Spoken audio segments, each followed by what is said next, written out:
All right, my friends, we are back in the saddle. I think this is episode 3 of The Deep End. Welcome back. Sorry we missed you guys last week. Totally my fault. I was out of town visiting my folks for the week.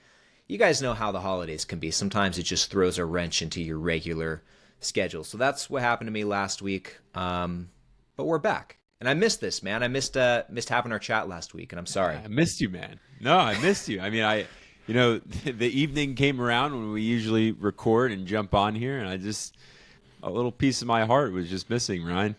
I know, man. And so just so you guys know, usually we record these episodes on Wednesdays. It's morning my time, nighttime over where Ari's at. And I think I messaged him maybe like Tuesday night, my time, and was like, hey, by the way, I can't, or maybe it was Tuesday morning. And I was like, by the way, I can't do tomorrow. Can you do Thursday? So, and anyway, long story short, I totally dropped the ball. Should have been more prepared and communicative. So sorry about that, man. That just means we got, a lot to update on. First and foremost, I think that should be on the agenda, just what's been going on the last 2 weeks now. A lot has happened in the market, but more importantly is, Ryne, what's been happening in your portfolio? More red than green, if we're chalking it up to colors. It's been right in time for Christmas. That's it. You know what? Exactly, man. That's funny. I didn't think about that, but that's exactly it. The market is in the spirit of the holiday season. But yeah, it's been a lot more red in my portfolio than green since we last chatted, which is a very bittersweet thing. As you've talked about, as I've talked about, as you guys watching, as you know, it's a very bittersweet thing to see the share prices in your portfolio go down. Because on one hand, it feels like you're losing money and you're losing wealth, and it doesn't feel good. But then on the other hand, for us who are net buyers of stocks, we buy stocks every single week or every single month. On the other hand, we should be rejoicing at all of this red in the market because it's helping us stretch our investment dollars out farther. And so from that point of view, things have been good in the portfolio, man. I recently hit the pause button on dollar cost averaging into clear secure. I'm now at 104 shares. Yeah, I wanted to get to 100 shares before I switched gears, and I'm here. And I'm like, I think this is a good size position right now. It's about just under 4% of my total portfolio. So I think that's a fine position for now. I want to hit the pause button and switch gears to some of these stocks that we've seen drop pretty recently, 2 of which you've are selling out of. Johnson & Johnson being one of them, starting to buy that again. Realty Income starting to buy that again as well. And then the third stock that's looking really good is Vici Properties. So from here on out, at least for the time being, I'm switching gears to start buying those every single week, just divvying up my contributions across those 3. For me right now, they're looking pretty good just in terms of the current share price in relation to my cost basis. So I'm trying to strike while the iron's hot. You will be in love with Johnson & Johnson. I'll tell you that much. I remember when I was loading up on J&J and it treated me well. It delivered exactly what a dividend stock was supposed to do. I'm happy to see it. I'm happy you're extending some love over to J&J. I think VG Properties is another great investment. That's amazing, man. It's Thanks, a good man. holiday season to go to town on some discounted stock opportunities as the ones you just mentioned. And that's like the biggest benefit of a red market. Take full advantage. That's all I can ever say is, and that's harder said than done, by the way, because it's like I'll be honest, in the last few weeks, have I been loading up on United Health? You better believe I have been. But every other hour or day I was looking at United Health, it was coming down and coming down. And each day, it was like that Peter Lynch video when he was like, if I like it here, I'll buy it here. If I like it, even lower, it's even better, and keeps dropping down. I felt like that with United Health. I think it did reach its bottom there. And I think it's now back over $500 per share, but it came right around where I thought it would, upwards of like 580. And I'm sorry, way below that. But right now it's back above 5. So I think I was saying maybe 480, 470, 480 I projected it to come down to. I bought a lot. Man, I loaded the boat on United Health, and I'm upwards of 30 shares at this point now of United Health, Wow. which is pretty hefty, just considering that's not a it's not a penny stock. I'll put it that way. So you must have probably what, maybe 15 grand invested in the position right around now? Based on some of where I bought in, but I'm around 20,000 in there. Oh, wow. Okay, so Yeah. where's the cash position at now then? Because last time, okay, when we first started doing this, you were at 30, then you went down to about 15, 16. Yeah. Where is it at now? And I think that's where it was I'm last time we chatted. I'm gonna give you the exact cash position. I think right now, oh, man. I mean, I just did so much spent last week. By the way, I talk about some big updates. I didn't just go in on United Health. I bought some more shares of Google. Nice. Not a whole lot, just two, but I just did some holiday shopping, if you will, and then I went ahead to double down, of course, on United Health. And then actually, as the entire market slid, I used that as a nice buying opportunity to go to town for my investment foundations, layer one and layer two. Layer one is VOO, the S&P 500. Can never go wrong with that one. And then we have layer two of that foundation, which is VGT, Vanguard Technology Fund. So I bought 3 shares of each. I mean, all in all, last week, 2 weeks ago, I think I spent over $8,000 in stocks. And then this past week, was another 8,000 that I spent.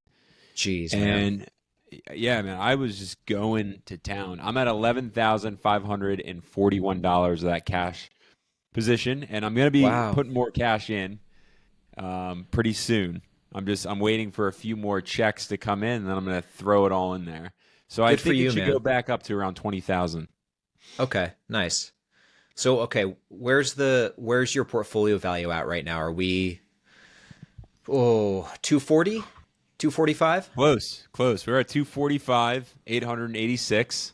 Nice. Okay. Um, Less than so I 100K mean, to go. we're on track. We're already on track. And I'll tell you what, Ryne, I had the biggest updates. I followed through on what I said I was going to do on one of these chats, I think 2 weeks ago, which was selling out of 2 positions. I did that last week. I just cut ties with Coca-Cola entirely. And I also cut ties on McDonald's. These were like little slivers of my portfolio. So now I'm holding at 11 positions.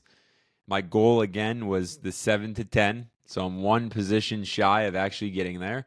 That one position I want to boot out is actually going to be the Vanguard Total Stock Market Index Fund, ticker symbol VGT. And I'm just simply selling out of that one to consolidate it into VOO. I mean, a lot of the same positions in there. I don't see the necessity to have VTI.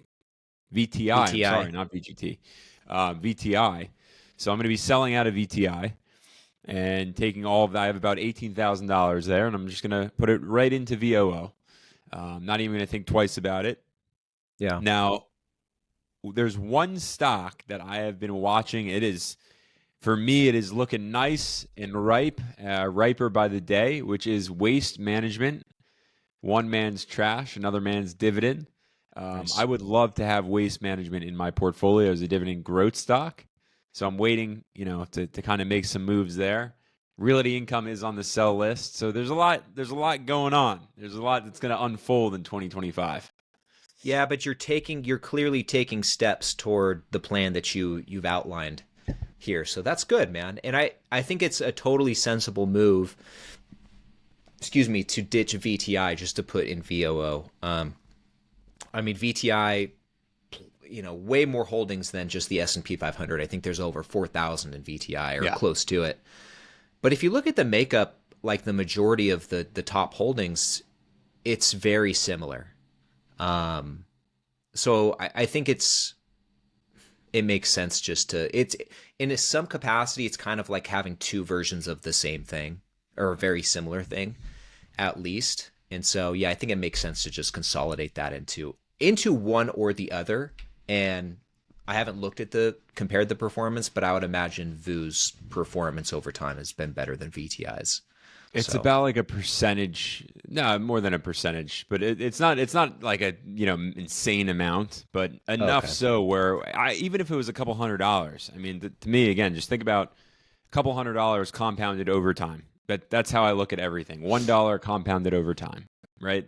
Yeah. $100, $10,000, whatever it is. So $18,000 put into VOO, I think is the move, the big next move that will come about. And I have been honestly, I mean, I've said it here on the deep end chats, but selling out of Really Income, I have been reluctant to actually pull the trigger on it. And I would love to sell it, for a profit right now, but it is in the red, and it's actually a buying opportunity for those who are looking to buy it. So I'm not selling it necessarily right now, but it is on the sell list. It Yeah. is there. Yeah. And based on your plan with that position, it makes sense to not add any more, you know, even though it could be a buying opportunity. One thing I was going to ask you, man, is when, I mean, during times like this where, I guess let me rephrase the question this way before I even ask, rephrase it in my head before I even ask it. Do you tend to look at your portfolio or check share prices more when the market is going up, or are you more in tune with things when it's going down, or does it not make a difference for you? It's interesting. Actually, just to be transparent, like over the last few weeks, maybe to months, couple months, like I have just paid less attention to the market. I've just, I'm doing a lot, like in life, like work. I think that turns into a full. I got a dog over here, a puppy, with her 2-3 hours a day. Just doing some studying, working. Of course, YouTube is a job in and of itself, but then I just took on a position, with a company and a couple other companies as well, consulting. There she is, and it's a lot. But the reason I haven't been paying as much attention, not just because I don't have the bandwidth, I just know that my positions are solid. And that makes me feel solid. So invest in high quality companies. I mean, I don't need to check the market every single day, every single hour. But I will tell you this. I'm a fan of red days, and when I will look at the news every morning, the market's open, okay, what's going on, some of the macro events, depending on what they are, like if Powell's speaking, the market's always going to fluctuate. So I am paying attention. I'm not totally hands off, but I'm definitely not as dialed in as I once was, because I know, again, it's like I know what I'm doing here. Okay, I'm building high quality positions, and it makes me feel good. It makes me feel confident. I don't need to check the market every day, but when I see it's red, I go in and buy, and I make those days worth it. What about you? Are you checking the market every day? I was going to say kind of a similar thing as you. These last few weeks, I've not really been that in tune with my portfolio. There's been multiple days where in a row where I hadn't checked what was going on, and I'm trying to think through this a bit more and get a better gauge on historically how I've been with this, which is what made me want to ask this question just to see where you fell. But I've realized, or I'm realizing that I actually check my portfolio more when the market is trending upward and when share prices tend to be moving upward in my portfolio. I get more excited to see that number go up, and so there's some times where things are pumping, especially if it's a really good day. I probably check my account like at least a small handful of times per day just to see how it's moved. But then on the other side, when like these last couple of weeks, for example, when the market's been going down and my portfolio has as well, I'm really not paying that much attention to it.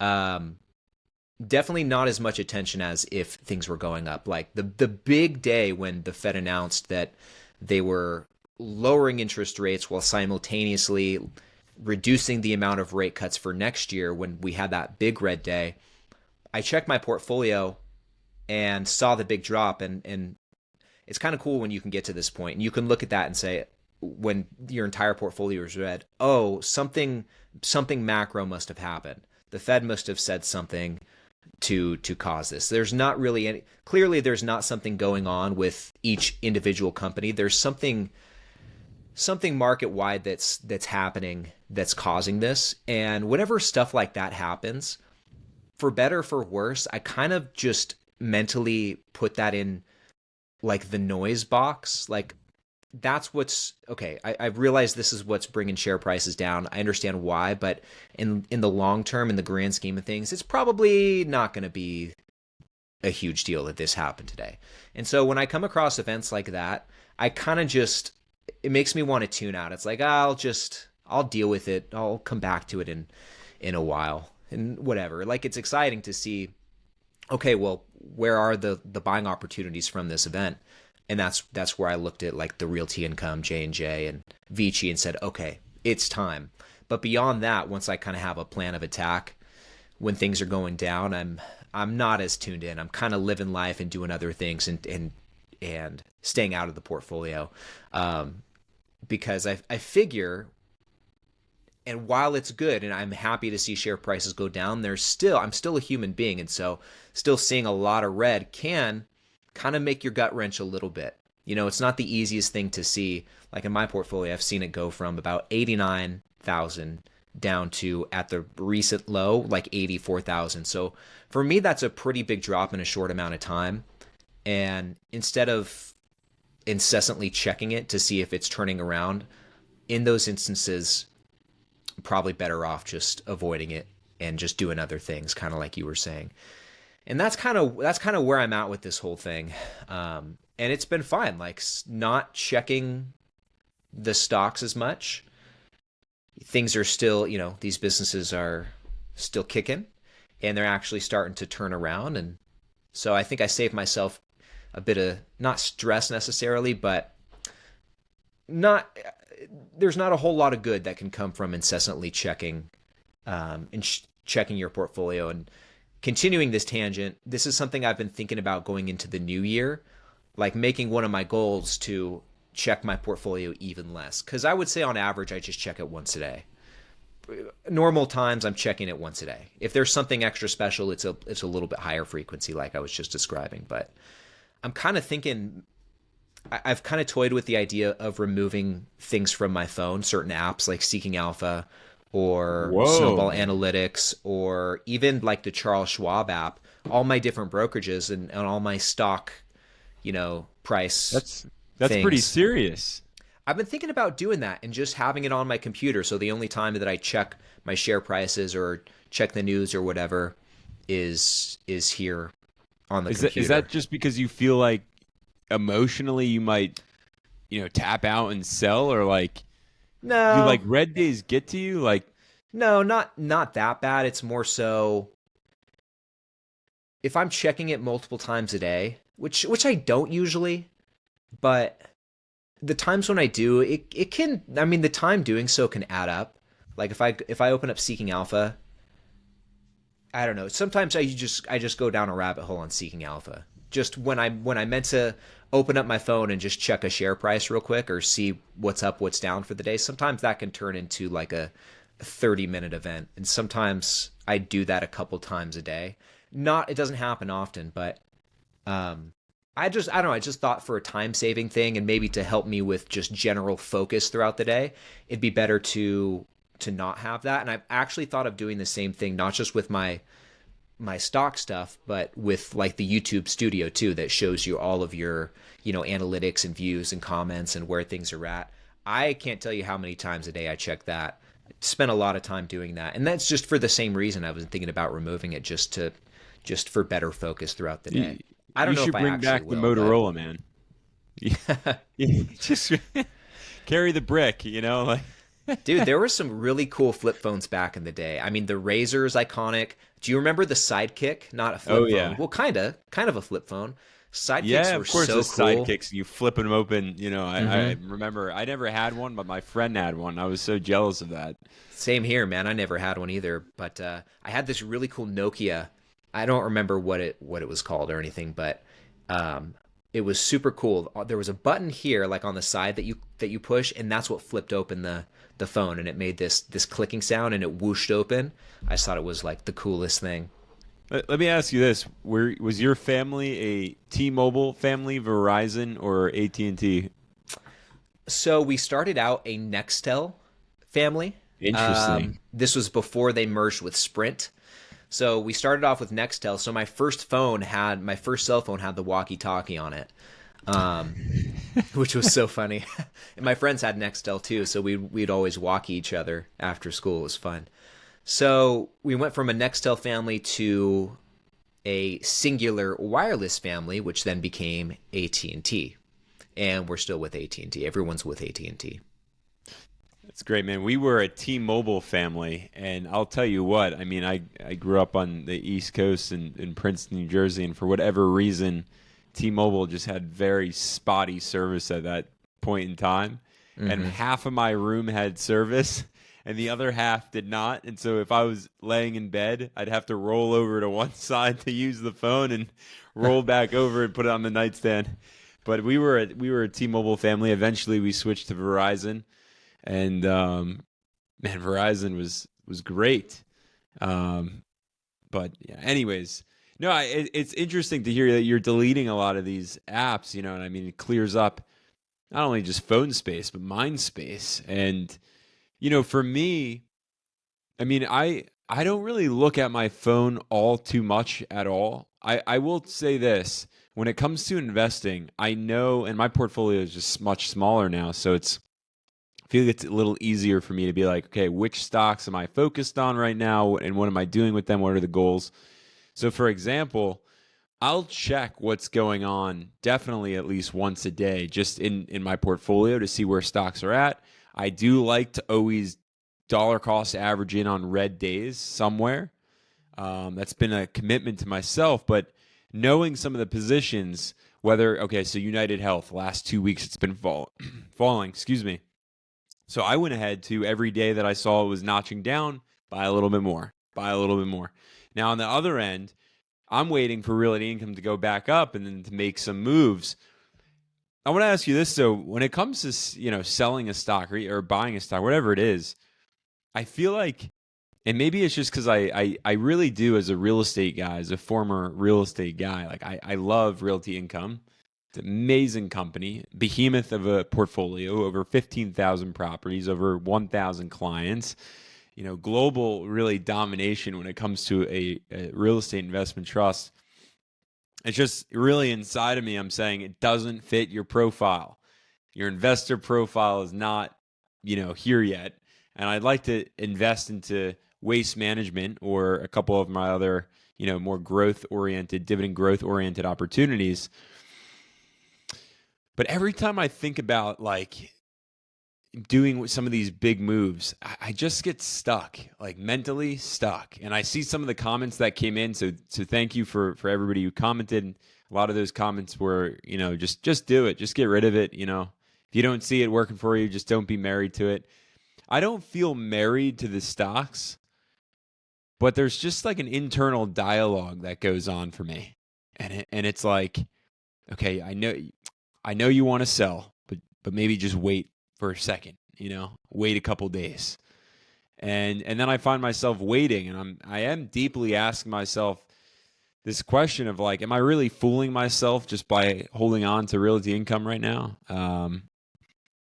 I mean, when I kicked Coca-Cola out, I even had to take a couple of pauses, and I was like, do you really want to do this? Same thing with McDonald's, and then I did it, and it was fine, and I put all the money where I needed to, reallocated it. But I think a position like some of these bigger ones, like Johnson & Johnson had me on hold for like 2 weeks. I mean, mulling this over. You get that? 100%. 100%, man. There's two sides to every transaction.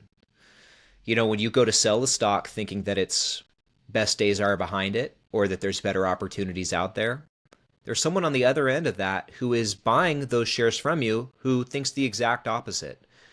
And sometimes, like you were saying, you can hold both of those opposing viewpoints on a stock in your own head when it comes to, should I continue owning it? Should I sell out of it for what are hopefully greener pastures? It's tough. Because you're, in a sense, you're kind of jumping into the unknown with this next thing, whatever that is, and it'll probably work out fine, but still, I think that can create a bit of pause and uncertainty in some of these decisions. And for better or for worse, like when it comes to the Realty Incomes or Johnson and Johnsons or positions that you own in your portfolio, we get that, what's it called, the endowment effect, where we place a higher value on these securities just strictly because we own them in our portfolio. So we tend to place a higher value on the things that we possess. That applies to things outside of stocks as well. This is the best sweatshirt in the world because it's mine, whatever it is. It's a pretty nice sweater, man. Thanks, man. I stole it from It's great. when I was home. I stole it from my little brother's closet. So figured it fits me pretty good. I might as well Does he take know? it. No, but he's not going to care. He probably hasn't worn it since high school. So, but That's great, man. It's sweet. A free sweatshirt. There you go. Yeah, man. Frugality at its finest. That's exactly it. Instead of going out shopping to buy like a new workout hoodie or something, because that's what I wear this for. I'm going to go run in this afterwards. Why not just, get one for free? He's not going to miss it. So, and he's done that to me too. It's funny because we'll go home, visit folks. He'll take old clothes of mine out of my closet that I'm not wearing anymore. I do the same for him. We all kind of do it. Me and all my brothers kind of do it with each other. So, but it's whatever. I figure and he's the same. We're all the same. If we don't have it here and if we're not wearing it now regularly, it's like, I don't care. Whatever. I'm not going to miss it. Free game.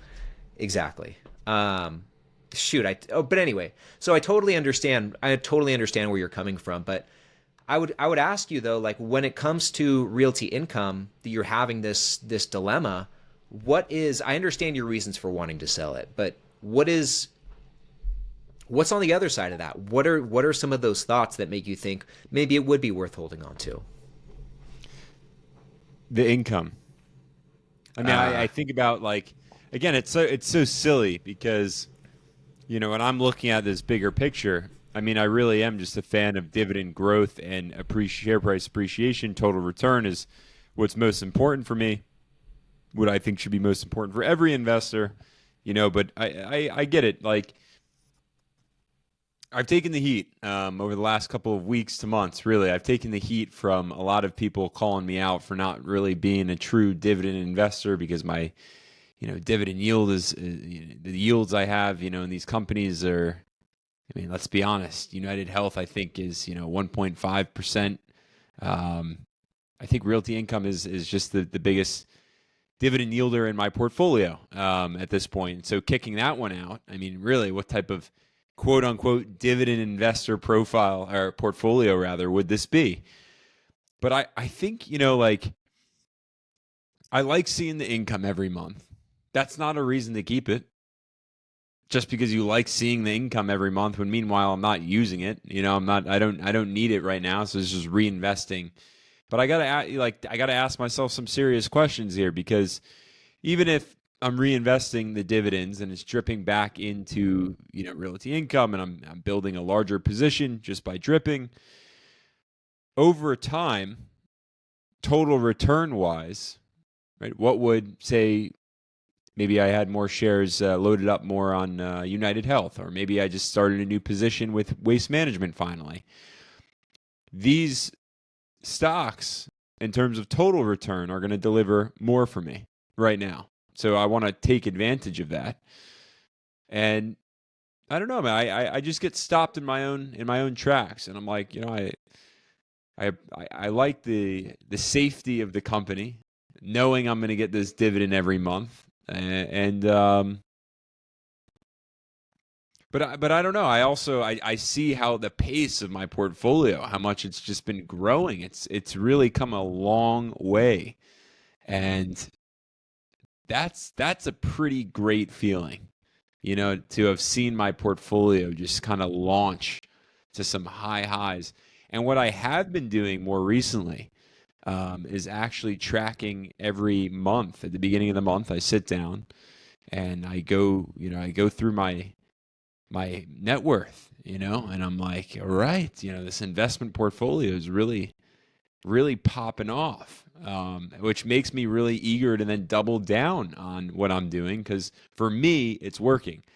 And I'm listening sometimes to the noise of forgive me here, everybody who's listening, but a silly YouTube community who's nagging me about dividend yield. And I'm saying to myself, I'm still invested in dividend stocks. They are, obviously, again, it always goes back to this conversation, but lower yielding stocks. At the end of the day, I'm 30 years old. I have a lot of time to be invested. I have the privilege of having the ability to invest more in dividend growth stocks right now than higher yielding dividend stocks. I want to take advantage. I think maybe it's just this affinity with realty income. I don't know. I don't know what it is. Yeah, I mean, I think maybe I understand the income part because part of you feels like you might be taking steps backwards in terms of your dividend income by going from something higher yielding today to something lower yielding today, which is true. That will happen.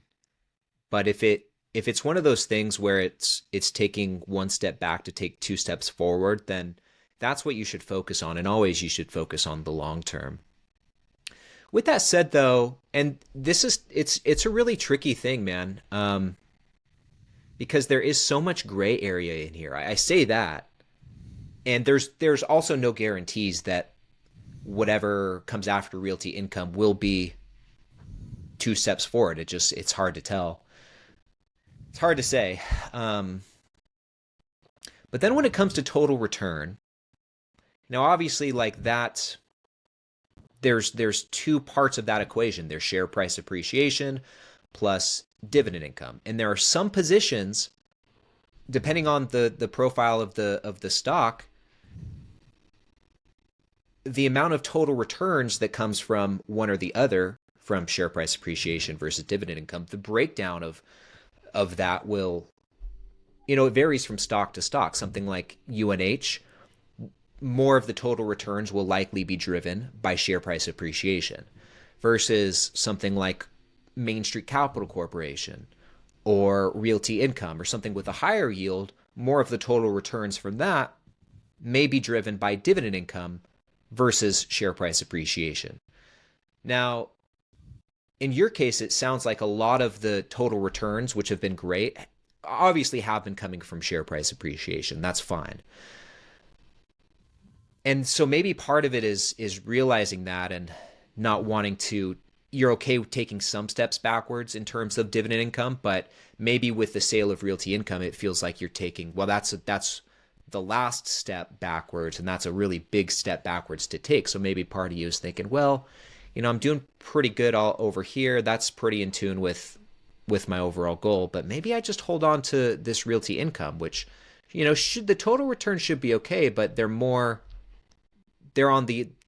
driven more so by something else that compared to the rest of my portfolio, which has been great in terms of share price appreciation. I'm kind of, does that, and I'm kind of spinning my wheels here thinking out loud. Does that make sense so far?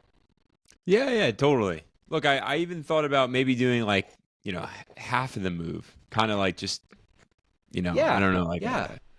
maybe cut it from my, keep it in my IRA to get the tax, advantage account, working in my favor with Realty Income, giving that dividend monthly income, and then just boot it, from the brokerage. But again, I think what's, the other element of this is like, as I started on this journey, like really, I remember my portfolio was over 30 holdings. I was like doing a lot of trimming and it felt good. And I was getting to, 18 stocks, 15 stocks, 13, 12. Now I'm at, 11 holdings.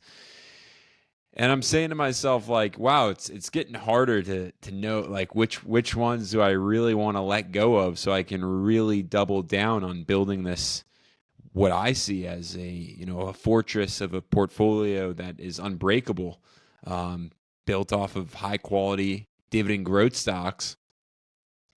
And then earlier this week, I literally, or maybe it was last week, I really just sat for a good amount of time and I was like, is it all worth it? is like, maybe I should just like, I have the investment foundation, VOO and VGT. What if I took all of my capital and just threw it all into two ETFs, never looked at the market again? And that was an attractive idea. And then I was like, well, no, I don't, I like investing, so I'll keep the positions. But, again, as I was buying, say, like VGT, I mean, this is always just fun to do. And if maybe the community out there can let me know if you guys are also doing this, but just going through your portfolio, and nitpicking individual stocks and then comparing them to the performance of the S&P 500 over the last year and over the last 5-year period, 10-year period, like see what's going on. And then you see what stocks are actually outperforming the S&P, what stocks have been outperforming the S&P over the last 5 years, et cetera, et cetera. That will trip you up. That will really make you look at some of your holdings and say like, well, if I had all of that realty income capital invested in the S&P, I would have made a lot more money this past, few years. So I don't know. Do you do that at all, Ryne? Do I compare the performance of my holdings against the S&P? Yeah, like just on a almost like, because I've been doing this a lot lately. Just I'm like, for example, waste management. I just did it, the other day. But I took waste management because I'm like, do I want to add this to the portfolio? Do I not? What do I want to do with this? I was looking at the performance over the last year, 5 years, etc. And some years just neck and neck, and some years outbeating. But then I look at realty income, and I'm like, ugh, like.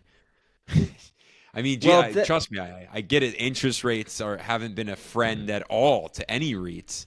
But again, I'm like, what, do I need that income right now? Because if I need the income right now, then it makes sense for me to be there. But if I don't need the income for the next 10, 20, 30 years, for me, I'm just saying total return, Ari, you might be better off with going somewhere else right now. Yeah, this is the tough thing about investing, man. And this is why I revert back to just balance, which I'll circle back to in a moment. I want to answer your question first. I haven't for a while looked at the performance of each individual holding against the S&P across various time periods. I know there's some that have outperformed. I know there are others that have underperformed. But it's not something I have gotten too hung up on, especially these last couple of years, just because I know that the S&P has really freaking just really soared. The performance has been crazy above average, and I think that what we've seen these last couple of years, like going back to comparing it to realty income, I think that skewed the performance. That's made realty income look bad against the S&P, whereas prior to that, the recent period, it's held up pretty well and actually has, I think, correct me if I'm wrong, guys, but I think it has historically outperformed the S&P 500. But then, like I said, these last couple of years have really changed that.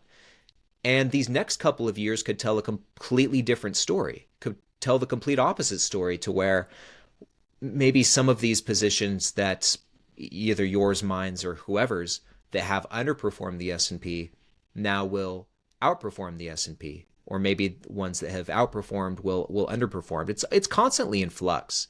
It's constantly changing. And not all of it, but a lot of it, especially when you look at a shorter time horizon like these last couple of years, a lot of it is so random. The S&P, if we look at the stocks that have done really well, just even looking at the likes of Nvidia, that's carried a lot of the performance of the index these last couple of years. And so do I think something like that will be the case forever? No. I think there will be periods where the S&P, maybe soon. We've kind of been talking about it lately. I certainly have in my videos. I just feel like with what we've seen these last couple of years, we're really due for some sort of tameness, maybe even more of a pullback than what we've seen this month. I think we're due for something like that in the market. Now, when that will come, I have no idea. It could be next year, it could be the year after, it could be 5 more years down the road, but things just feel so propped up right now that I don't want to basically, how do I say this? I don't want to assign permanent underperformance to basically thinking that something like realty income will permanently underperform the rest of the market. And realty income and the like, not just realty income, but others like it. These stalwart, steady companies that aren't known to be super fast growers or anything, I don't want to assign permanent underperformance to holdings like that because, like I said, I think we've seen these last couple of years has really skewed things. So I want to see what happens again. We saw a taste of it in 2022, but I want to see again what happens when the stock market heads south, potentially for an even more extended period of time. I want to see how these out of favor, how these really now unloved and scorned dividend stocks like Realty Income or even SCHD, I want to see how these perform in that type of market environment. I think it'll be really interesting. And if it's anything like what we saw in 2022, I think we'll see a lot of people change their tune about some of these investments. And something that I said before, and maybe this is I guess in defense of having things like Realty Income in my portfolio. I feel like they're defensive positions, and so maybe even if the share price appreciation isn't going to be as great as, I don't know, like a Google or an Apple or Microsoft. Maybe, I don't know, Microsoft's the best idea, but you know what I mean. Some of these more growthy companies, I feel like they're good ones to hold on to when things head south in the market. And I think that's a really overlooked component to these types of stocks, because if those type of stocks, if you have those in your portfolio and that causes your portfolio to see less of a drawdown than the rest of the market, that could lead to overall outperformance. And going back to 2022, I keep going back to that, but that's, in my experience, that's the only really downtime that I've seen. So I have to go back to that. That's my only historical reference so far, at least in my portfolio. But like that year, the S&P was down almost 20%. My portfolio was basically break even, like down not even 0.5%. And at that time, some of my largest holdings were the Realty Incomes and the Johnson & Johnsons and Procter & Gamble's, which are not the sexiest stocks out there. But man, they sure saved my butt when things really went down in the stock market. And if you put yourself in that position, you don't have to have all of your holdings be those slow growers, defensive ones, but it's about having balance, I think. It's about balancing out the growthy companies. We could put UNH in that category, I think. Something like a UNH or a Google or the S&P with something that maybe is a bit steadier like a Realty Income. So I think that could be the argument to maybe hold on to it in your portfolio, knowing that when times are good, it may not, which, it's very easy to get caught up in what's recently happened in the stock market and forget about anything else. But I think it's good to balance out your portfolio with some of these other positions that should hold up better when things head south. Because that could prevent you from having to claw your way back up and see X amount of gains just to get back to break even. The less drawdown you see, the less you have to make up for, the less losses you have to make up for. And I know I'm kind of going on a tangent here, but this is something I've really been thinking a lot about lately, especially, Ari, as we've had these discussions, which have been super helpful for me in thinking about this, like these two different types of stock markets. Things are either going up or things are going down. And when things are going up, certain types of stocks are going to perform better than other types of stocks. And when stocks are going down, other types of stocks will perform better than others. And so for me, it always goes back to balance. I think it's good to have both types in your portfolio. And this goes back to the dividend profiles as well. I think having some of the lower yielding high growth with some of the higher yielding, maybe low growth that could be more defensive, and balancing out, I guess, if we're talking total returns, where your total returns may be coming from. Does that make sense? That's a lot. 100%. I mean, That's a look, do lot you ever there. think about just going more growth? Like, I know Uh, you're not necessarily the biggest fan of kind of doing what I did, but I mean, really, like, think about this: 31 years old, you as well have plenty of time in the market, and I mean, I don't know, like, if you were to look at my portfolio, right, or like you've seen how quickly my portfolio has just shot up over the last year. Do you ever think like, yeah, well, maybe I should, look more into these dividend growth stocks? And like, I know it's comfortable to invest. You even said it, you said it nicely. You said investing in some of these companies like the Realty Incomes, saved your butt. But I would say like, well, you also have like another 30 years to invest. And if you're investing in, say, like I am, people think, okay, I'm getting rid of these dividend, stocks, and I'm going like all in on like, I don't know, Palantir or something. Like, no, I'm going in on like United Health and Visa. Like these are not like these big risky stocks. And even the tech names that I doubled down into, like Google.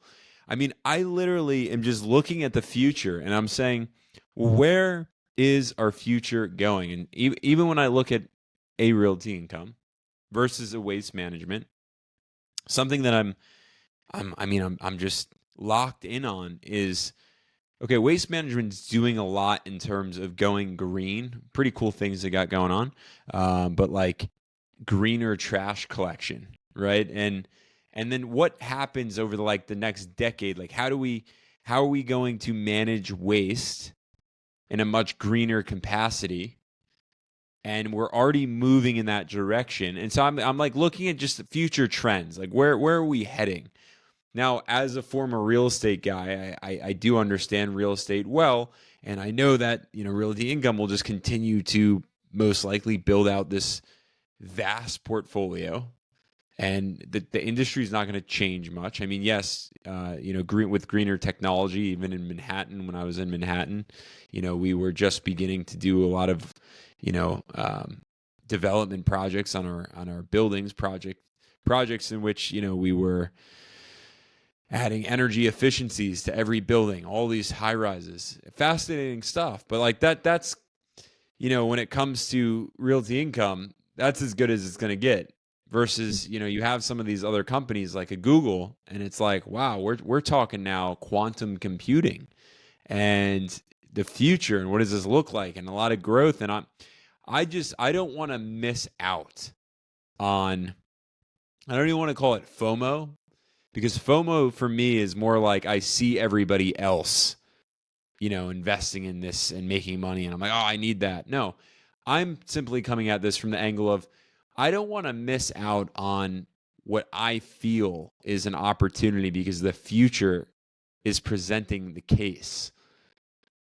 And so for me, that time is now. And also, just again, it's like the safety prereq. Like, these companies are paying out the dividend.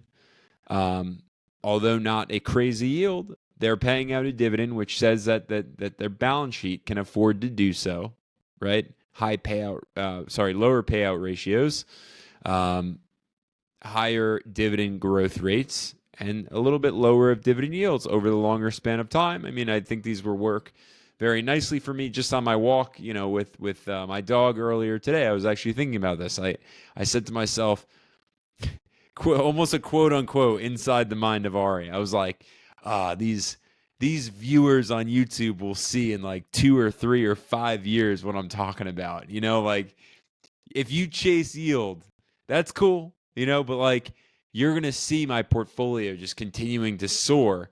And then the real question everybody's going to have to honestly ask themselves is, what was I investing for? And if I change the strategy just a little bit, micro tweak on that growth rate or that dividend yield, would I be in a better position today? And that's the question that I think we're all going to have to ask ourselves in 2, 3, 5 years. I don't want to be the investor saying, I played it safe this entire time, so safe that I stunted my own total returns. You know what I'm saying? Like, just Yeah. imagine you spinning your portfolio off in a more of a growth direction. Do you think that you would be able to be across that $100,000 mark already? I mean, if I invested in different things, there are things that have gone up more than the holdings in my portfolio. I wouldn't have known that at the time, though. There's no way I could have known that that Palantir would have crushed it. And I'm just that's a really, I'm embellishing with Far that off. example. Yeah. But even just going into the S&P 500, they're all in on that. I wouldn't have known that the S&P was going to shoot up almost 30% this year, or the Nasdaq would be up way more than that. I would have been better But off these last couple of years just putting it all into that. take like a Rollins, because you're like the Rollins guy, right? Well, On YouTube. Okay, yeah, go ahead. Take Rollins and then ask yourself a question. Rollins, or I'm thinking of maybe I'll say United Health because I'm investing in Rollins, or a stock like United Health where it's got a much lower dividend yield, higher dividend growth rate. Maybe it's a Visa, or maybe it's a Waste Well, Management, United Rollins Health. isn't too far off, man. Rollins has a low 1% yield and like a 14 point something percent 5-year CAGR. So it's a very similar profile to something like UNH or a Visa. And I would say in my portfolio, I've been talking all about balance and, whatever. I have that in my portfolio right now. I've got enough. And this is to your point, I don't need any more Procter and Gambles. I don't need to add anything else like that is on the defensive side because I have enough of that. So to your point, moving forward, yes, I need to do more of. I need to now balance out my portfolio in the other direction and do more of the. That's where Visa came from. That's where Clear Secure came from. More things like that. Rollins, I'll throw in that category as well. And truth be told, like I already have a fair amount of those types of stocks. Visa is my largest individual position, or I should say, those type of stocks, dividend growth stocks with lower yields and higher growth rates, do make up the majority of my portfolio, especially when you account for SCHD and VU, both of which I dollar cost average into every week. So as time goes on, like the high yielders, the defensive positions, those play an important role in my portfolio, but I have enough of them that I don't actively need to. Like you probably won't see me go out and buy like a Campbell's soup tomorrow. I used to own that, and I used to back in the day, those were the types of stuff that I would exclusively go for. I was like, yeah, the more stuff like that, the merrier. But these days, I'm for me, it's balance. It's balancing out all of those things, and I don't think that will, no matter what the stock market's doing, like I think that I will probably fare pretty well if I can just play in the middle on both sides. And maybe I don't, when the market's up, maybe I don't see as much upside as the S&P or the Nasdaq. Could, it just depends. Don't know. But maybe I'm middle of the road there. I see some gains, but not beating the market on the upside. But then on the other side of that too, like I said, when things are going down, maybe my portfolio doesn't see as much of a drawdown. That's really what I'm going for. Like when things are pumping, I don't need to see more share price returns than the S&P on the upside. I would be okay sacrificing some of that if it means that I am able to save my skin a little bit on the downside. To me, like based on my temperament and the way that I like to structure this thing, that's what makes me feel the most comfortable. You know what I mean? And that's why I'm so preachy about balance or whatever. No, look, it is key. Like I think when I started to offload a lot of positions from my portfolio, it really taught me a lot about me. It taught me a lot about like how to stay calm, because when I started making a lot of these moves, I forgot how much you said that in the last week or so your portfolio slid down to like like maybe 5K, 6K, I think you said. Yeah, it was about 5K. Mine slid by about 10 to 11K. And there's moments where I was like, oh no, right? Like I didn't freak out and like panic sell anything, but I was like, oh man, like you know, what if it never comes back? Like there's just those thoughts that creep in. They're like, what if it just you lose all your money, And it's like, no, that's ridiculous, And that's actually what prompted the thought of like maybe you should just go invest in the S&P, like maybe you're not a stock picker. You're never going to be a good stock picker, and you should just exit this whole strategy that you have. But it just like I said, like working a portfolio like the one that I have now with few positions, and the positions that when the market gyrates, which it does, and it always will, whether it's over the month to month or year to year, can you sit and realize that this is not for the next 6 months? My portfolio is built for the next 20 years, So what are the stocks going to be doing? Again, I don't know for sure what they're all going to be doing in 20 years. I wish I did.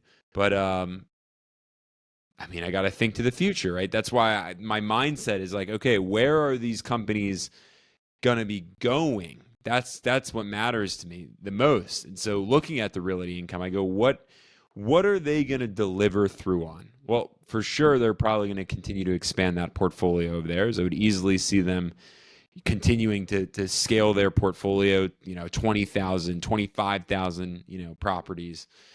What comes with that? A very steady dividend yield that's going to deliver.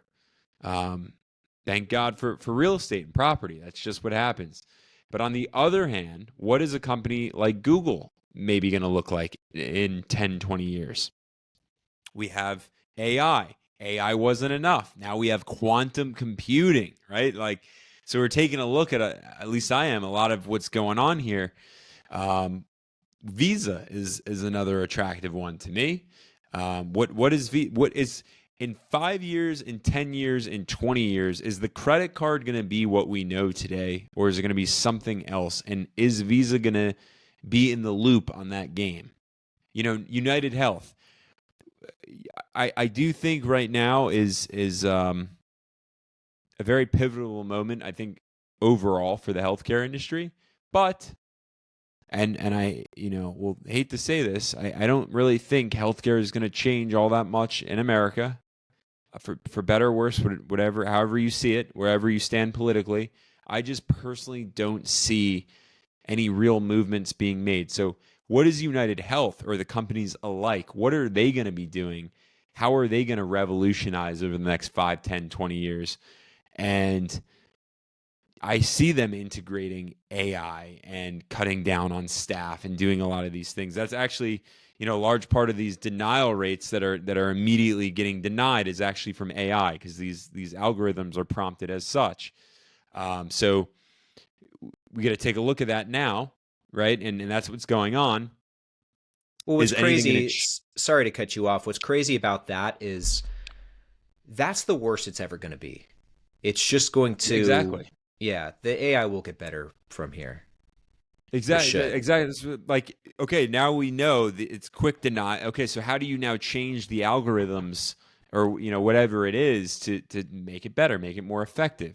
But the one thing that's going to be true here across all of these companies, I am sure that they're going to be cutting down on staff because AI is going to be taking some jobs, and we got to take a look at that, right? Like efficiency. This is business. There's nothing personal, strictly business. Yeah. And then by the way, it's like what, President-elect Trump, like what happens under his presidency? Well, again, I see him being more of a friend than a foe towards, United Health, towards a Google, towards a Visa. All of these, companies had antitrust lawsuits out against them. I see all of these kind of just being dropped and let go with Trump being a friend of big business. Again, better or worse, it just is the name of the game. So what happens over the next term and what happens into the future? Do I want to stick with, these companies with the higher yields right now? No.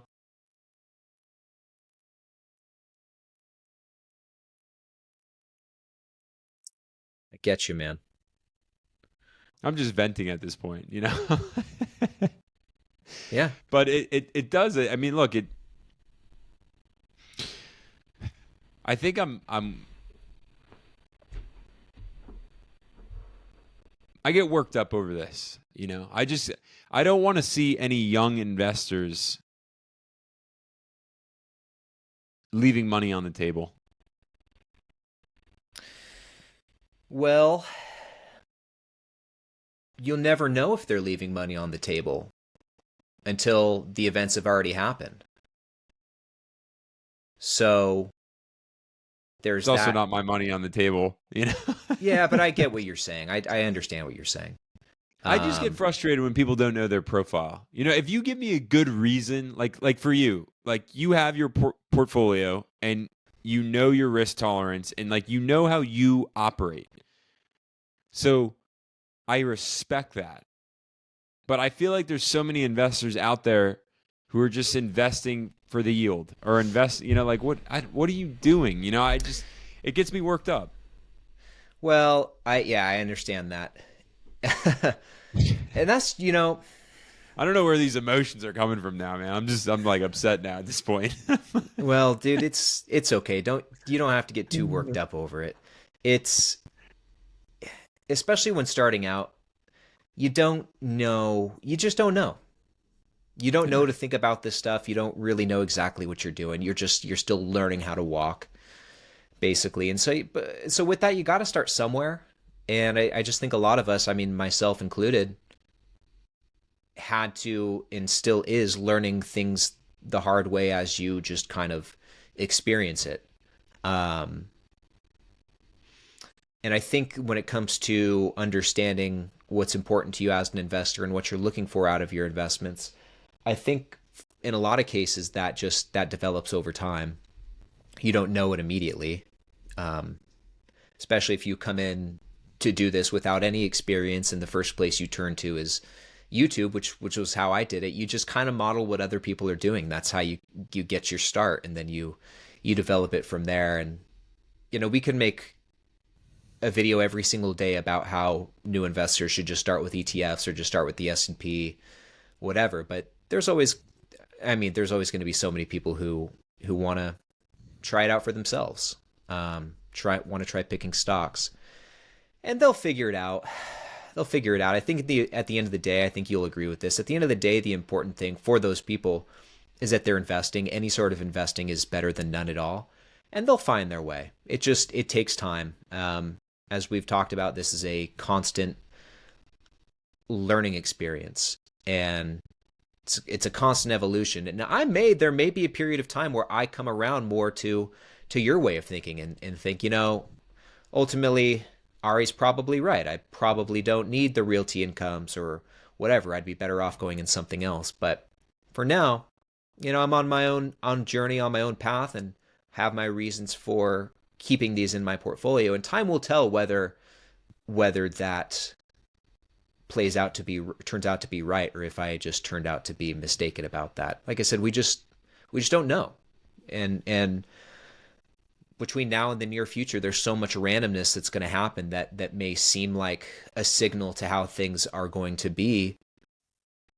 But a lot of times it's just gas. It's just, sure. So I don't know. These things really take time to play out. I understand getting worked up over it though, because I don't know where it came from, man. I'm cooking over here. No, I get it. I really do understand it, because as someone who makes content around this stuff and lives in this world, you make a lot of videos, not you specifically, but universal you, other creators, myself. You make videos talking about, what I would do if I could go back, or you try and show your lessons learned along the way. But you still get comments like, what do you think about TSLY? And then that just, sometimes that throws all hope out the window. But you also, at the same time, those people are on their own journey, and they're just trying to figure this thing out in the same way that we are. I don't know if we ever spoke about this on, at least I think we have spoken about this, but definitely not on the deep end. So it might be an interesting deep end topic. But my first YouTuber who I stumbled across for dividend stocks was Andre Jick.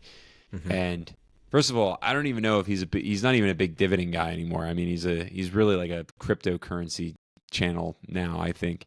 But back in the day, 2019, 2020, when I stumbled across him, he had that dividend portfolio, and I think it was upwards of like maybe like 60 plus stocks in there. Yeah. And that's what's initially set me off to build such a big portfolio, because watching him, and first of all, he is a like grand master editor, phenomenal, video, just everything is so well done. It's very like bravo. My hat is off to him.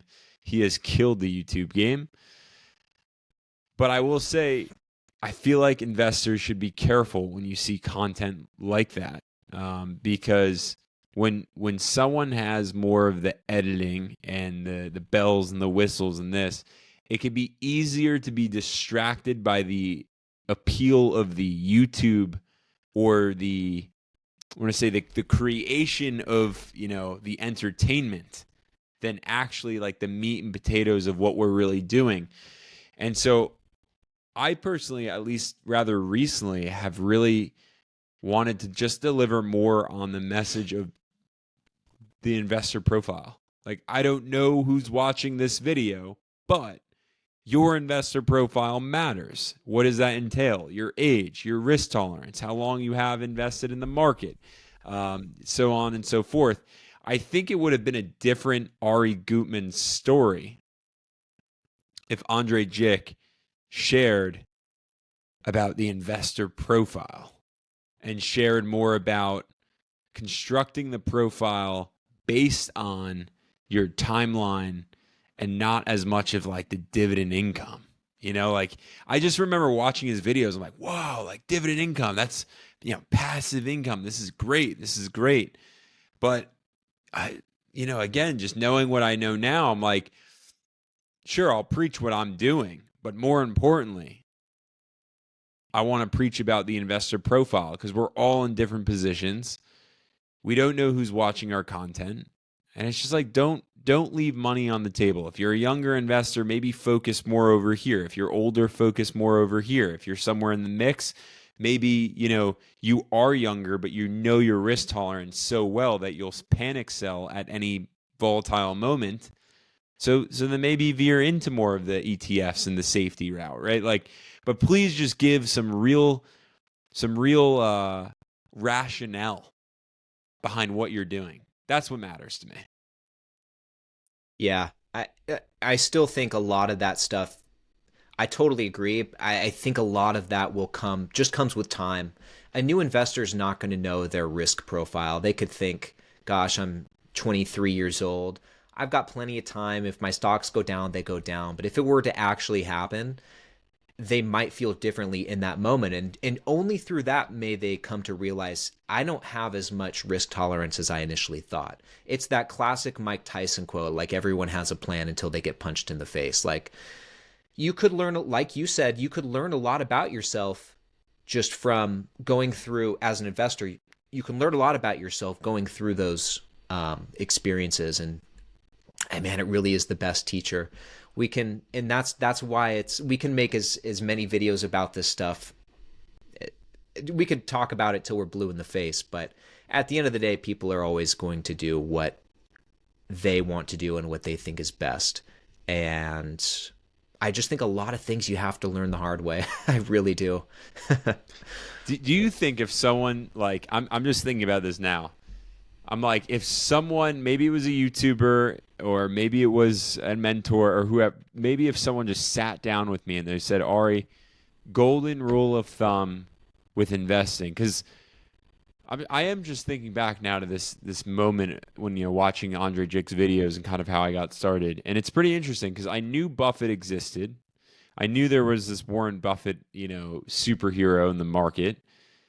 And I knew, I mean, he had the quotes, and I was just kind of getting into it. But I feel like if someone just said, like, Ari, you got to pretend like you only have X amount of money and you can only buy one stock or like 5 stocks for the rest of your life, what stocks would those be? Because what that would do, at least for me, what that would have done is really focused me, instead of on this like dividend income thing, right?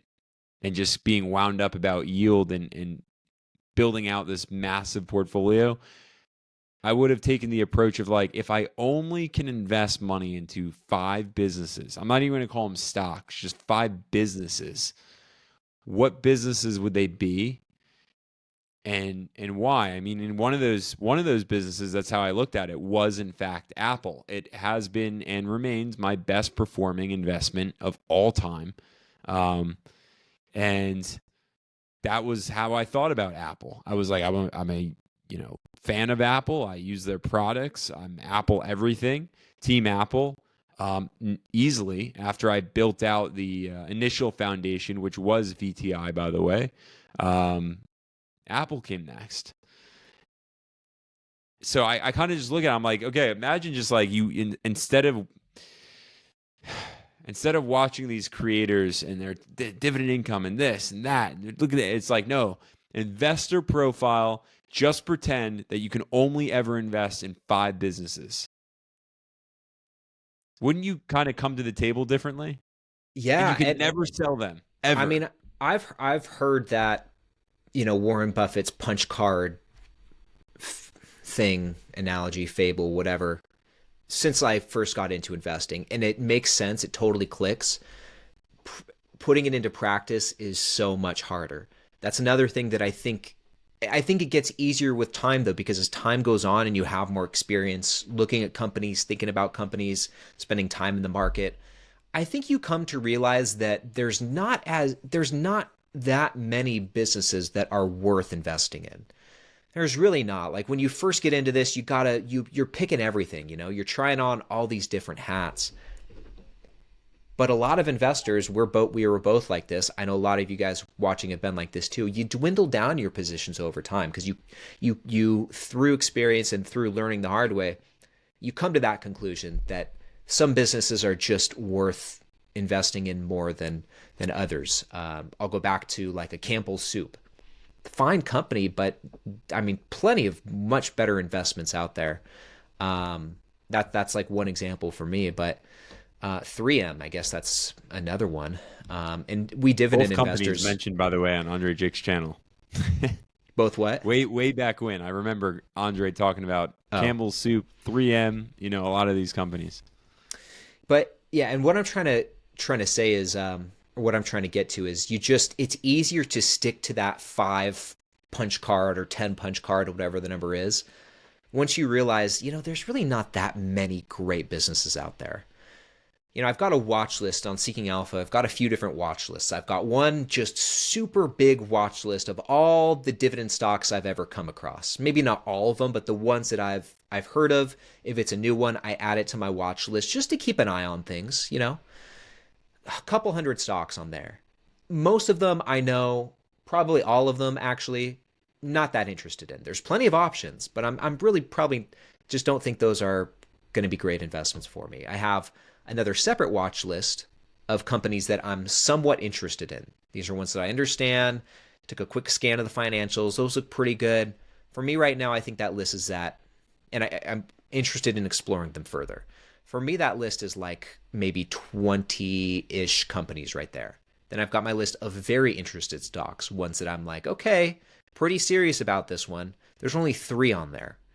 And so what I'm trying to get to is with each watch list, it gets more and more focused and more in line with the punch card approach. If you could only own 5 companies, which would they be? And to your point, I think that is a really important lesson to learn, that you need to be selective with what you own. But only through going through that and having some bad picks do you realize, hey, I probably shouldn't be so willy-nilly about the companies that I decide to add to my portfolio. Just because it's a dividend king doesn't mean I need to own it. Just because it has a 9% yield doesn't mean I need to own it. So yeah, ultimately I'm with you. It's so easy to say what one should or could do, especially when first starting out, but I'll say it again, just got to learn the hard way. you learn so much just from going through it. All in due time. I mean, look, that's the truth. Am I emotional about these things? Yeah, it's I don't know, it stirred something up in me, but you're right. I mean, it's just time. Over time, you learn you, about how you invest, about what you want to invest into. You need to learn the lessons. I think that's just another element. I think right now, just the season of my life right now is, and over the years, I mean, this has just been, with each new year over the last 7 years, 7 to 8 years, it's just gotten more and more intentional. And I think heading into, it's always that time of the year where we're getting reflective and then looking into the new year. But 2025, I've had two years worth of kind of like the Alex Hermosi season of no's, where 7 years ago I had a whole year worth of just no. I'm going to focus on this, no dating, no this, no that, build. And it was an epic year, and a lot of things happened, and then went back out there on the playing field, and relationship and this, and then I, after 2 years, ended that relationship, had another season of no, and by season I meant a year. And I feel like, I forgot who I heard this from. I think it was Inky Johnson. Do you know who Inky Johnson is? Mm-mm. I don't. He's you got to look him up. Anybody who's out there looking for some real motivation, you got to look up Inky Johnson on YouTube. He was a college football player who almost went pro, and then I think it was like the fourth quarter of a game, his last college football game, he got this massive injury and never went to the NFL. Although he was like first round draft pick material, and now I don't think he's a priest, but he's similar to Eric Thomas. I think he's better than Eric Thomas, personally. That's just me. But you know who Eric Thomas is, right? I'm assuming. Yeah, okay. So he's on that level. Just a lot of energy, great guy, clean, and just an amazing, I think, soul. But where's I going with this? This quote. So he said, at any given point in time, someone is either in the midst of adversity, just going into adversity, or coming out of adversity. And so you just got to be aware of where you're at. And Ryne, I know I told you this, but I'm just out there with everything. Like, I just recently moved. I just recently came out of a relationship. I just recently took on full, dad doggy duties over here. And I'm heading into 2025 feeling solid. And I'm saying, it's going to be a hell of a year. In a good sense. And I'm going to be so focused. I got these financial goals, business goals, all these goals in mind for the new year. And it's going to be another season of no in order to rise up to a new level. I don't know why I'm sharing all this right now. Where is I going with this, man? I don't know, but I like it, man. And you're right. It's this time of year. It's generally a very reflective time of year for everyone. And I would say the good thing about you is that, or one of the good things is, going into 2025, you don't feel the need to set all these crazy resolutions. You have goals, but you don't feel the need to completely change things about your life or your routine or what you're doing and who you are. Because really, the things that you're trying to accomplish in 2025 are a continuation of the things that you've been doing for almost the last decade now, especially as it pertains to your portfolio. So, and I think that's cool. I think that a lot of people, we all got to start somewhere, but it's cool that you already, up. Yeah, you already have these things in place, and the routines and the discipline is already there. It's just, you just keep on keeping on. And one thing I want to go back to, I think maybe this was one of your original points, just asking, and I don't know why I get so worked up about this stuff. But you know what, man? You've been doing this for almost a decade now. You've been investing for this long. And you said you don't want people to leave money on the table, but what I think you really mean by all of that is, hey, I've been doing this. I'm not Warren Buffett or anything, but I know my way around a spreadsheet. I've been doing this for almost a decade. I've had some wins, I've had some losses. I've learned a lot of lessons along the way. I don't want you guys to make the same mistakes. If you're like me, I don't want you to make the same mistakes that I did.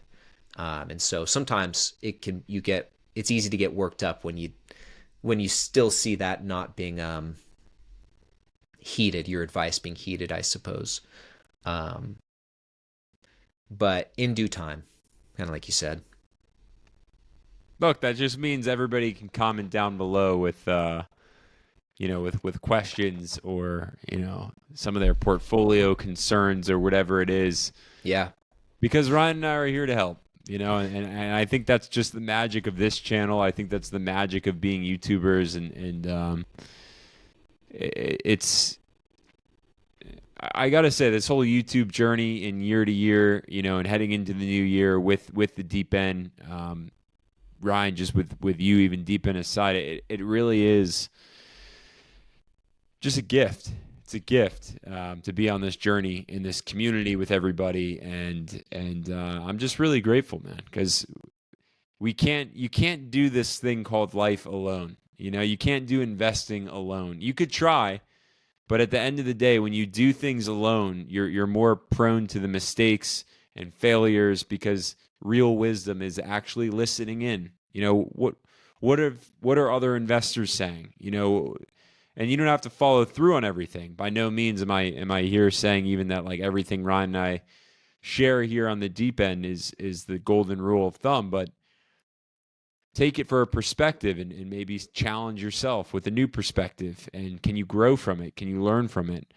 That's all that matters. I think going into the new year, it's just like that's the mindset for me. It's like you said, I don't have any real goals in 2025, like aside from the goals I've had already, that the only thing I'm going to be doing, like you said, is like I'm just going to step even closer to home plate. I'm just stepping up to the plate. Not that I wasn't before, but I need to be on the plate, this year. That's Yeah. There's no time for error. There's time. You got time. There's time, man. but there's no time. Yeah, I get you. So I think this is a good segue, man. Just this topic is a good segue to a question. I received this one in an email not too long ago, and I thought it was a really good question. I think it's something that we both probably will have some serious thoughts on, and it's something that I think a lot of us investors go through. But this question comes from my friend Deepa, who asked, how do you stay motivated when progress is so incremental, talking about progress in your portfolio? We know sometimes it's not, sometimes it is. When progress is so incremental and changes at a snail's pace. In other words, how do you stay on this journey, to this investing journey? Even though going into it, we know that it's going to take a good 15, 20, 25 plus years to really build something meaningful out of this. So on that long and arduous journey, how do you stay motivated in the day to day when every single day the progress is so slight and sometimes doesn't seem like it's changing at all? How do you bear that? I mean, because it's true, like this stuff certainly doesn't happen overnight. You can't get rich by Tuesday, as a wise man once said. But knowing that, like, how do you reconcile that and still continue on? It's such a phenomenal question. I love questions like this. I do too. More like the philosophical side than just like a classic, let's talk dividend yield. But I'll say two things. The first is begin with the end in mind. Because if you know what you're about to build, because you haven't built it yet, so you got to know what you're about to build. And beginning with the end in mind. So just kind of, I'm going to parallel it. Like, let's say you're building a house. Well, for me personally, if I were to build a house, I would be thinking about the family. I would be thinking about, in what rooms am I going to be able to sit with my wife and kids in and have the best flipping moments of our lives? And what would that room look like? And what would that room feel like? And what would that room, really like? What would I need to do to build out that energy? And so why am I paralleling this is because it's the same thing really with, I think, an investment portfolio. When you're building an investment portfolio and you're picking your strategy and you're coming around to putting yourself together as an investor, begin with the end in mind is really to say that when you're very close to entering into the retirement pasture, how do you want to enter into the retirement pasture? Do you want to go in with some real security and confidence that you over the years you have built a stable portfolio that's going to be able to continue to sustain you over the course of time? Or do you want to go in maybe with like a growth investor, like, and I'm not talking about a dividend growth investor, I'm talking about like tech, right? Like the Palantirs, like, yeah, I bet big. I either won or I didn't win, and maybe I had to play some catch up. Like, how do you want to go into that retirement pasture? Entering in, you can go in burnt out. You can go in almost broke, but maybe coming in off of an ace at the last minute. Like, there's so many ways to go into that pasture, and then at the same time, it's like when you're in the retirement pasture, how do you want to be in there? How do you want to be sitting? Do you want to be sitting comfortably off of a portfolio that was built, again, with sustainability rationale in terms of a dividend, so dividend growth and having these yields? So I'll say that, begin with the end in mind, and then I also want to circle back to being in a very healthy mindset to enter the game of investing. Because like any athlete, you can't just pop onto the field or the court like an animal. You can't just go berserk, right? Like, okay, you're just a moron if you're doing that. Like, you've put hours and hours and hours and hours into training, all in preparation for the moment, the big moment when the Friday night lights are on, or all eyes are on you. You're not even thinking about how your performance is going to be because you've already acted on that, all of the performance training in the training. And so you're just doing. And I think that's huge, because if you're in a healthy mindset as an investor, you can sit calmly in the eye of a storm. You can hear other investors out. You can gain new perspectives. You can, I don't know even how long we've been on this, but you could sit through an entire podcast in the deep end with me and Ryne and be like, damn, that was a great hour and a half, 2 hours. I learned a lot. Or you can be on the other end of some of these investors who are out there, get rich by Tuesday like people who are asking, hey, can you guys shorten this to like maybe 5 minutes? It's like, Yeah. what? Right? So begin with the end in mind and have like, do the work on yourself to be in a healthy frame of mind. That's what I'll say. I love that, man. And piggybacking off of that, thinking about the end in mind, I mean, what's the alternative? You either knowing with the end in mind, knowing that it's going to be a long journey when you're at the start.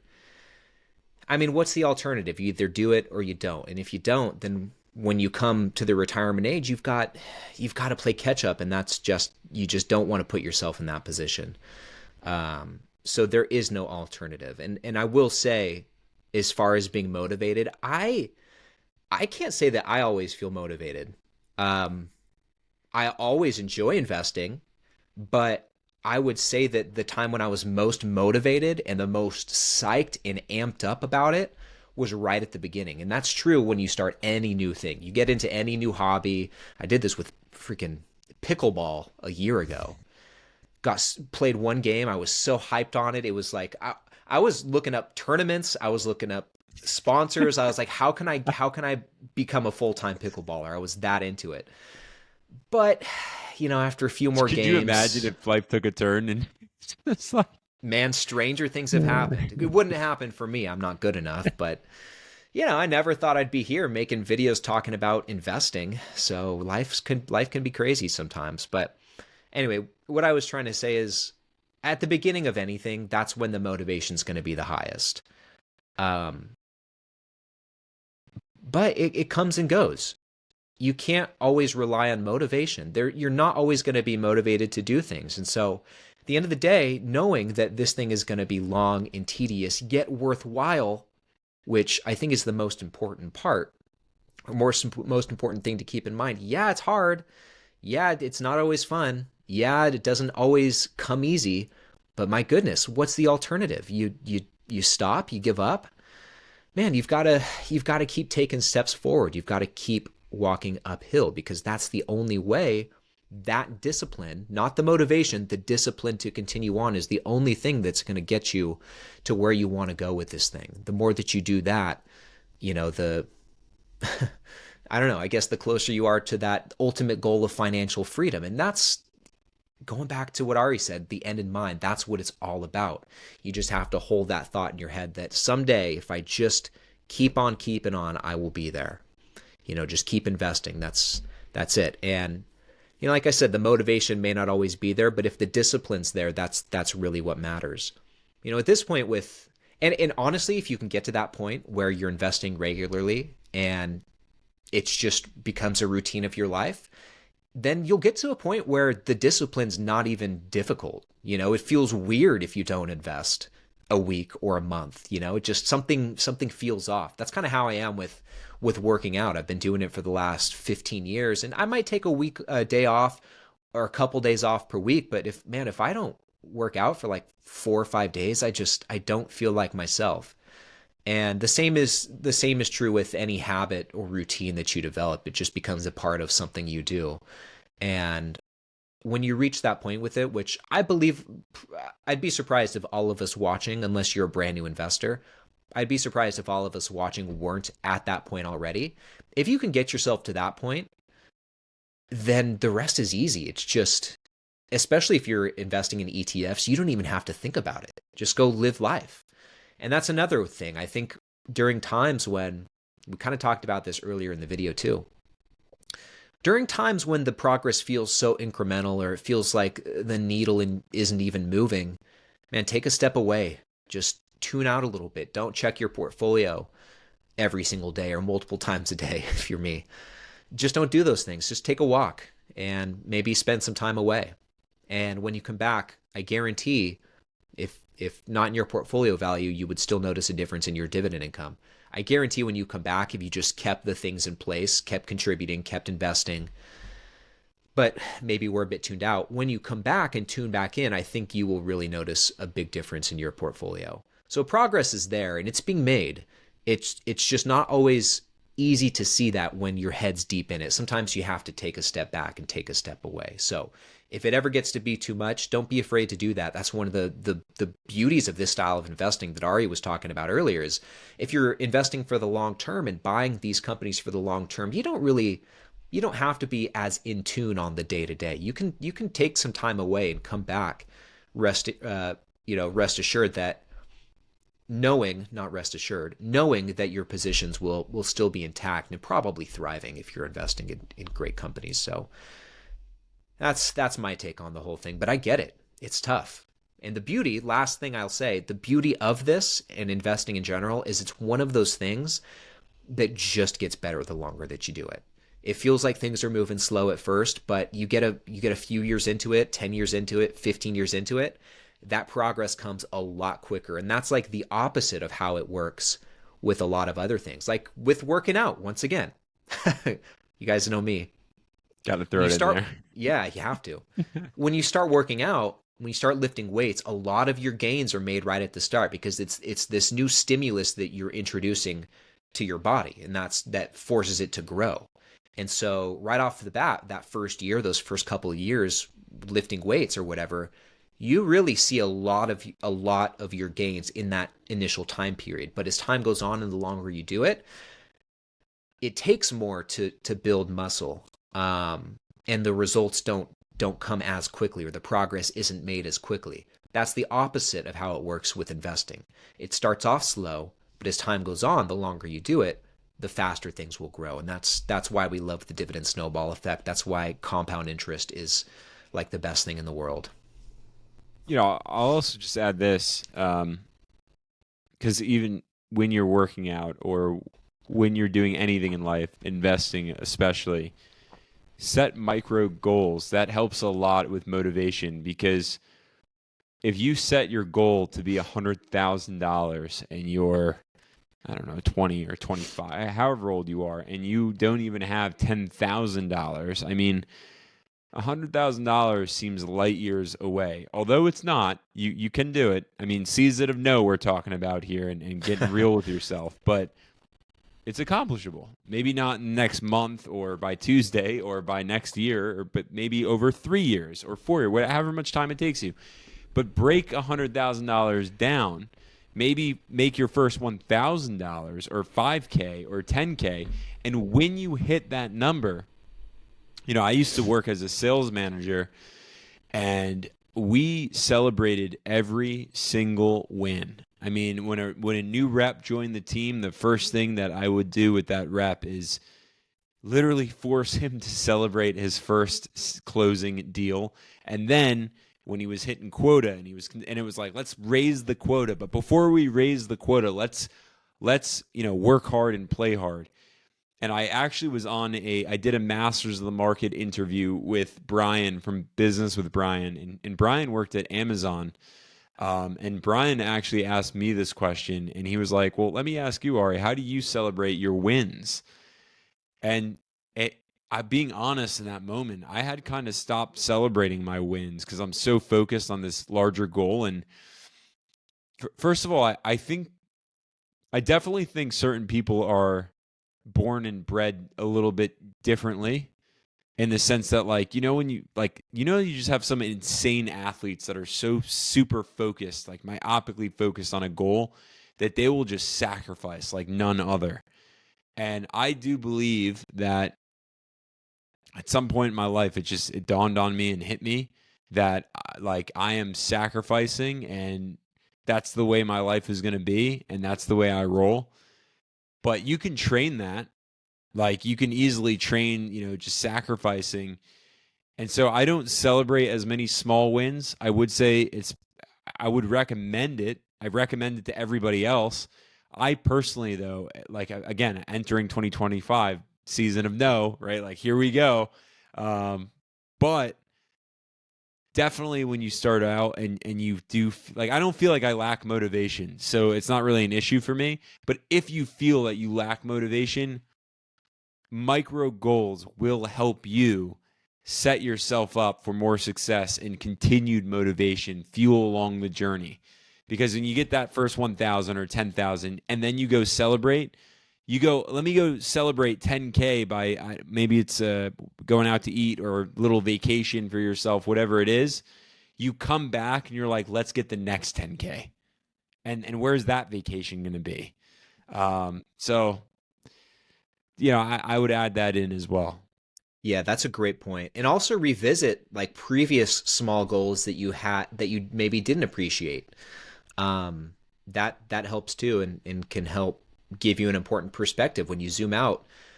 Also, and look to the past, you'll realize just how far you've come. It may not seem like it in the day to day when your head's in it, but man, if you look up and look around, it's like, holy cow. And we used to remember this time 2 years ago. I'm speaking personally to me now. This time 2 years ago, I was having a hard time breaking $100 in dividend income. A year before that, man, I probably couldn't even break 20, 25 bucks a month in dividend income. And I just hit $3,000 of projected annual income. And now I'm like, okay, we're averaging 250 bucks every single month now. It's you're not going to retire off that yet. But oh, man, that could pay for my groceries every month. That could pay for multiple bills at this point every month. And it's like, okay, we're getting somewhere. This time last year, it was a lot smaller. The year before that, it was even more so. But man, when you zoom out and look at the bigger picture, it's like, yeah, this thing is cruising, and it'll be sweet to see where it's at next year. And you can't stop. You have to keep You have to keep going because it's working. When you zoom out and look at just how far you've come, you will realize, it may not seem like it, but this thing is working.